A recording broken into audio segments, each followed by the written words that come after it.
Parents out there, let me just tell you, it's not the teachers who are failing our kids. It is the system. The system is failing both the kids and the teachers alike. Once you understand this difference, you will see why homeschoolers have a secret advantage that most parents who are depending on others to teach their kids don't see or don't leverage anyway. What we're talking about are first principles. And that's the framework I want to talk about today. First principle thinking means stripping away all your assumptions and starting with what is absolutely fundamentally true. Like, you can't go any deeper. And you don't accept conventional wisdom of what people say things are. I think as an operational guy, I think of Toyota 5 Whys framework, where you just keep asking why and why and why until you can't go any deeper. Let's explore just a few examples. Much easier to see this with some examples. Einstein didn't accept Newton's frameworks. They were around for a couple hundred years, whatever it was. He didn't start with those and then work up to relativity. He started with the thought exercise of what if I was riding on a beam of light, and the result was relativity and E equals mc squared, and this whole turned the whole physics world upside down. That is an example of first principle thinking, because the convention at the time was everything is in a Newton universe. And he didn't ask that. He said, I'm going to ride a beam of light. Elon Musk is a current example of this. He didn't ask, how do I get funding for rockets? How expensive are rockets? His first question is, why? Why are rockets expensive in the first place? And you break it down, you say it's made of this metal and this metal and this metal. You add them up and you say, well, the cost of the raw materials is only 2% of what people tell me the cost of a rocket is. So he applied first principles to rockets. The result is reusable ships. It seems obvious in hindsight. We don't use an airplane once and then get rid of it. But it took first principle thinking to make that breakthrough for what looks obvious now in hindsight. And then we're talking about education here. Let's talk about Sol Khan and Khan Academy. So your conventional wisdom is your learning has to happen in a classroom. You're going to have 30 kids and one teacher and one pace. That was the conventional assumption. What if the students could learn at their own pace? What if they could just watch things as many times as they want? They could replay it, they could pause it, they could do anything they want with it. And the result is Khan Academy has taught millions and millions and millions of kids who learn on their own terms. It's pretty transformative. It's pretty amazing. But the pattern is, none of these guys started with, that's how it's been, or that's a conventional wisdom. They all ask why. And so Einstein, Elon, Sol, they all asked why, and they had breakthroughs. This is what matters for education and education freedom. Conventional parents, and for me, this is what the mentality is. How do I find the best school district? Because I want the best school for my kids. Okay, great. But you're accepting the conventional wisdom that that's what learning is. You get into homeschooling and it's like, well, what's the best curriculum? Who should I use for this curriculum or that curriculum? Maybe it's, you're in a school and you're like, well, which teacher should I get my kid into because this teacher teaches the subject better than this teacher? But what about first principle questions of what is learning?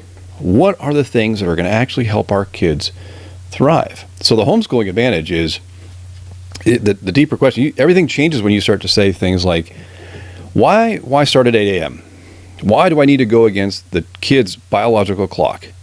If they can sleep in and then be more productive later, does it matter? What about different subjects? We force people to study some subjects. Why? Based on what? Does everybody? It's just, you don't have to. There's certain things you want to teach, but let's question why we study different subjects. The pace is another one too. Everybody at the same pace. One of my biggest beefs with public school is that we group everybody by age. So when you graduate into the real world, you're with people who are younger than you and older than you and all different backgrounds. So if we're going to prepare people for that, why not expose them to that and learn how to interact with them? Why do we group them by age? Those are first principle questions, and I think they give the homeschoolers a leg up. So if you're already homeschooling and you're doing that, congratulations. You're for one thing, you're avoiding some of the bad things from school. But what we really want to get to is practicing elite level critical thinking. That's where we're trying to get to with first principles. That's the secret weapon. Not just getting out of a bad situation, but actually learning how to think. This is the first principle idea is such a big deal. So, teachers, I have to take just a moment to say something to the teachers out there. You're in a tough situation, so it's really, really hard. So Jeff Booth gets in every one of his interviews and he says you got to work outside the system. The thing is, teachers don't choose a high student to teacher ratio. They don't want 30 kids in the class. They would love to teach a smaller group. They don't choose when the courses start. They often don't even choose a curriculum. Some of this stuff they can't choose if there's political agendas or anything else. And they certainly don't choose to say, hey, listen, I'm going to devote myself to teach and impact the next generation. I can't wait to go out there and fill out a bunch of red tape and whatever the bureaucratic things are that come through these days. Instead of teaching about SAT scores or ACT scores, why not teach about how to use AI or something else? And so I'm guilty of this. I've gone on other podcasts and things, and I've talked about things in general. I am not attacking the teachers. Teachers are like everybody else. They got a family to take care of. They have health care they're worried about for their family, and you can't just quit. You have to take care of yourself. So you're really trapped. You're kind of trapped. It's hard to implement first principle thinking in there, and I just wanted to call out, I'm grateful for the teachers, and I am not slamming them. It is a system that I have the beef with. It is not the people who are trying to do the best within that system. Okay, so back to where we were going. If you're already homeschooling, my call out is let's level up, question everything. Why this curriculum? Why this age? Why this particular order? And then teaching on the meta skills, the learning how to learn, have your questions. Do your kids actually question you and your answers? Like that level of critical thinking. Don't just give them things to repeat or ask them to repeat things back to you. Practice. And it's not one of these things where it's easy and you just do it one time and you're done. First principle thinking is something that you have to practice, and you just need a lot of repetitions over and over and over and over again. Okay, so the Einsteins, the Elons, the Saul Kahns, just let's learn from them and try to take some of those ideas and get them to the kids. If you can't homeschool right now, which is a lot of people, you need 2 incomes, etc. You're not powerless.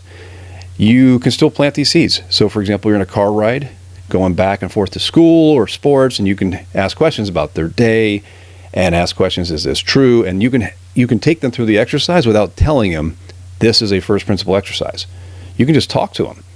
You can do it at the dinner table. Practice the why type of thing at the dinner table, and you have the weekends, or whenever you are not working and you have time with them, maybe you can explore a project together. Do something that you can do independently, so you're not helpless. Big picture here. First principles thinking is not reserved for rocket scientists. It's not reserved for physics geniuses. It is for all freedom-minded parents. It is for everyone who wants to raise sovereign-minded kids. And it is the secret weapon that can help you cut through all kinds of noise, not just about education, about other things as well. If this resonates with you, please share this with another parent. And the more parents we can get to think this way, the better chance we have to impact more kids. And by the way, if you want to meet some other parents, many of who practice these kinds of things, we're going to be at some great homeschooling conventions soon. If you attend those, please come by the Free Market Kids booth. I would love to talk to you in person. And with that, we will see you next time. Until then, keep asking why.